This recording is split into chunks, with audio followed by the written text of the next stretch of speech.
gotta start off and asking, so how did you get the nickname Gilley? Ah, that's a good one. So my real name is Carlos. Okay. So my real name is actually Carlos Soto Mendoza Jr. But I got Gilley because my mom couldn't tell if I was saying Gilley, Gilley, Gilley or Kitty, Kitty, Kitty. And I was 2 years old. Just I used to run around in my underwear around the house, like literally running around this whole probably 700 square foot house and just making these circles and would say Gilley, Gilley, Gilley, Gilley, Gilley. So that since then, like everybody in my family, school calls me Gilley. Like till this day, I have friends that don't even know my real name is Carlos, or family that know my name is Carlos. Yeah. So you said running around in your underwears. Yeah. Where did that happen? Was it where are you from? Where's Gilley from? Are you from here, from Texas, or where? Tell us a little bit about that. That's right. So San Antonio native, born and raised. And where that happened, that was in the south side off of Commercial. Commercial's exactly. A main artery there, and this was like a 2-bedroom, one bathroom house. But yeah, it was great. We had some great memories, and I think as a kid, what you don't know is what you don't know, and it's what you're exposed to in the environments. But I had good parents, so that I think was super helpful. I was super close to my sisters, brothers. We were all like literally 3 of us are a year and a half apart. Oh wow! So my sister and brother are 10 months apart. My younger sister and I are a year and a half. So we all 3 of us were in high school together. I stayed in the South Side for a little bit.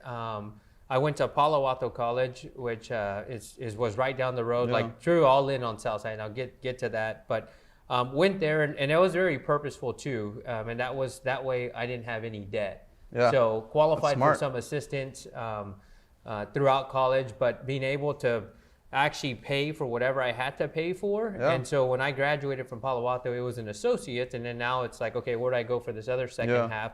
Went to Texas State and continued to work throughout that time as well. So graduated with very little debt, but didn't even graduate from Texas State. And this is another story where I got this crazy car accident. Oh shit! That left me hospitalized and for about 30 days. So it brought me back to San Antonio. And so me coming back. So what time frame is this? We're talking about like what age range? I was 21 when I got in the accident. Damn, and I was at Texas State at the time. And so it was really bad. And my wife, or girlfriend at the time, was pregnant with our daughter, our firstborn. Wow. And so I got out of the hospital, and actually this accident happened yesterday, February 24th. So that was February 24th, 2008. Really? Yep. Yeah, and was in there. So that's 13 years ago? 14 years ago? About. Wow, that's crazy. Yeah, it was life-changing. So you get up accident, you get moving on. I mean, you go into what, the corporate world, or what did you do before getting into real estate? So I was still at HEB, and it goes back into like my HEB's actually a pretty big part of my life. Yeah, all the South Side ones. The one on Goliad, the one on Zarzamora, and the one on Pleasanton. Wow. So I worked at all of those, and I remember this because this was important to me too. Like I think just with my work ethic, I remember vividly telling my mom that morning, my 16th birthday is July 11th. I don't know, whatever summer that was. And I told her, take me to HEB, I'm going to drop off my application. So she had me there literally to work? At HEB on my 16th birthday at 8 in the morning. I was already doing stuff. So that itself kind of just shows like the drive and what. So, I mean, were your parents pushing you, or were they kind of No, I mean, I just saw like, I don't know how you grew up, but like blue collar. My mom was a cafeteria lady. My mom was a waitress. My mom sold furniture at Lax. She just had all these kind of jobs that never really like took our family to where it needed to be, which is okay, but I appreciated her hustle, and I saw her work ethic. And the same thing with my dad. He worked at CPS for many years.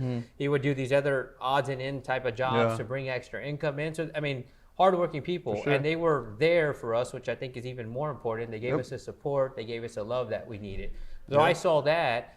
And the big drive too to that is my dad gave me his old truck, was this 1990 Chevy, right? But he gave it to me and said, okay, this is yours. But the truck was completely on flats. Like literally, I don't know if you remember those old metal Chevy trucks that would rust. So this truck is all rusted, right? And figure it out. It's flat, the transmission is blown out. So I had to work to get that fixed up. So every dollar that I would save. That's kind of pretty cool. I mean, it's pretty common in the Hispanic. They give you something, but they give it, with conditions. Yeah, with conditions. With conditions. Like, so at 16, to be honest with you, my parents were pushing us more towards like sports and like just being active in the school and whatnot. And I mean, everything from baseball, football was like kind of our thing. So that's kind of crazy to hear, like that your parents were kind of like, like allowing you to do. Because I'll be honest with you, I don't think that my parents would have been like, no, fuck no, like go play sports or whatever. So that's cool. I mean, what do you think? How do you see that helped you now in this real estate game? Like, is it something that you see, like, as far as like, I wouldn't say really drive, because I mean, going out there to get your application is obviously step one. Like, how do you like put it all together as far as like, how do you see it now in today's, in your day to day now? Yeah. I think so for real estate, one of the most important things is work ethic, right? And I truly believe hustle beats talent when talent doesn't hustle. Like I love like that quote. Hustle beats talent when talent doesn't hustle. And I think like in my head, I really feel like I'm the hardest worker in my office. And maybe that might not be the case. I'm sure somebody's working harder than me. We got Ronnie Trevino showing up here.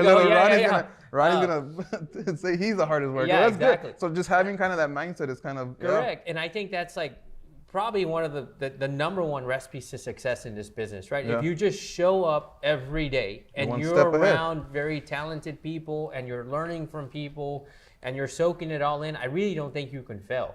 If you're doing this, hey, I'm going to show up at the office at 10 o'clock and I'm going to leave at 3 o'clock or 4 o'clock, or I'm going to go drink beer today, and you haven't even had the business yet, I think that's a failure. So for me, I was so laser focused, like on just learning, like especially from the top agents, and I quickly picked it up. Consistently, the top agents were in the office every day.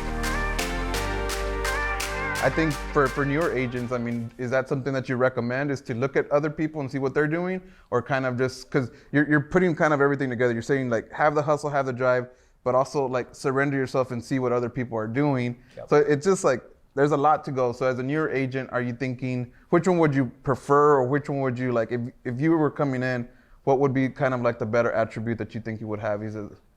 I think for a newer agent is showing up every day, right? Like truly committing and treating this like if you're working somewhere and you're working 9 to 5 or 8 to 5, I really believe like being the first one in, first one out is an awesome way to start. And if that's getting there at the office at 8 o'clock, 7:30 a.m., and actually learning, and there might not be a bunch of agents in at the time to actually learn and grow from them, but maybe that's your time to start reading or start understanding different markets, or start doing research. Like downtown, we do a lot downtown, like what developments are coming in, which companies are coming in, like just educating yourself. And you can self-educate. And I would also say for newer agents, like go to every training you can, like, right? Whether that's a brokerage training, whether that's outside brokerage, like you have a lot of time on your hands. So the more that you can learn, the better. And at the end of the day, you're gonna have to take action on it and implement it at some point. But I think when you get really busy, you don't have that time to designate to that typical training that you have when you're new.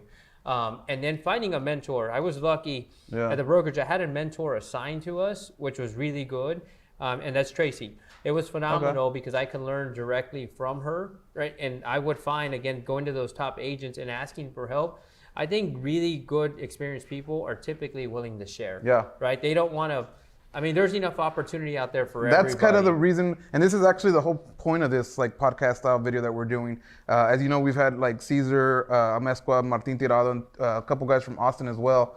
But we kind of want to get like what I didn't have when I would go and ask the people and they didn't fucking want to tell me. Like I want to put that on a different platform, whether it be in a video or text or whatever. But to be able to share with the newer agents that are struggling, that are Hispanic, that think that this is really not our business. So that's awesome, man. So just to kind of feel where you're at right now, what is kind of like your niche right now? What is something that if you see that you think like, hey man, if you think of this is me. So is it investments or? I would say, well, investments for sure, but downtown infill real estate. Like if you drive downtown, like I think you should see our sign, like and call us. Like I feel like we're like the urban infill expert, and the reason for that is since we first got into the business, we have been kind of all in on downtown and downtown in the south side. South side, because that's where I'm from, but knowing that there's going to be massive appreciation there, and it's coming. For sure. Like now people are seeing it. Rooftops going up. There's not enough inventory. The only place to grow, if you look at the city, is really the south side. That's still within Bexar County. I always say this, like, look at the map. You go 410 north to 1604, it's all built out. All of it. That's airport, right? You go 410 south to 1604, there's nothing built out. It's just all land. So I would flat say land. Exactly. Yep. I would say downtown, infill, investment development type real estate, and we sell a lot of it, and we're very active personally as well, so we understand. And I've seen your signs and I'm just like, man, what is this guy doing? There's I know right there by the Alamo Dome, and it's like this whole east side area is kind of like growing, so that's good that you're taking advantage of that. Good that you're an expert and you're informed in it, because I feel like somebody that tries to take a leap in getting that niche without being informed is kind of a waste of a time. So that's good. So just to kind of close out, Gilley, I mean, what's something that we could look forward as far as your company personally? What is something that you have envisioned for yourself in the near, I don't know, 5-10 years? Got it. So I would say all in on real estate. Okay. I'm so laser focused right now on real estate and the sell side. I'm going to double down, triple down on it and go all in on it. The investment development side, that ain't going anywhere for us. We're looking at things always from a long-term perspective, not really short-term. For sure. Continuing to acquire, continuing to work with investors, developers. But I don't see anything for us on a professional level outside of real estate within the next 5 to 10 years. And I don't have any ideas or distractions that'll stop that. So I think it's just going to be really stay laser focused on what it is that we're doing and love. Well, good stuff. Hopefully we could get a deal done together. Yeah, I would love that. Thanks again, guys, for tuning in. Again, Puro Pinche Real Estate, episode 7 with the one and only Gilley from Gilley International. Thank you for having me. Good stuff, man. You knocked it out. You're good. Good.